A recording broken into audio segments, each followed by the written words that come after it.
શું નામ તમારું? રવીનાબેન હરેશભાઈ દવે. ઓકે. કયું ગામ? અમરેલી. શું તકલીફ હતી તમને? મને જાત્રા કરવા ગઈ હતી ને ત્યાં પડી ગઈ હતી. બરાબર. તે શું તકલીફ થઈ હતી? આ તાણીઓ તૂટી ગયો ને જરાક ઊંચો હાથ જ ન થતો. ખંભાનો તાણીઓ તૂટી ગયો તો હાથ ઊંચો નતો. હા, અને આમ બ્રશ છે જરાય પકડાતું નહીં, કપડા ધોવાતા જ નહીં. હવે મને ઘણું સારું છે, કપડા ધોઈ શકું, જો આમ ઊંચો હાથ થાય પૂરો ઊંચો થઈ જાય છે. પછી આમ થાય.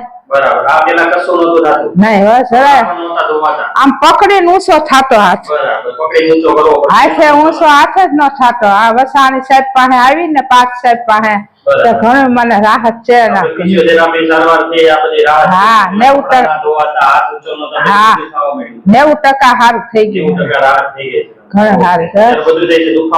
દુખાવો નથી થતો હવે. પેલા દુખાવો થતો હતો? પેલા તો સાહેબ કસરત કરાવે રોવાઈ જતું, એવી દુખાવો થતો. હવે મને નથી થતો. હવે કોઈ જાતનો દુખાવો કોઈ નથી. નહીં, સારું. Okay sir, thank you.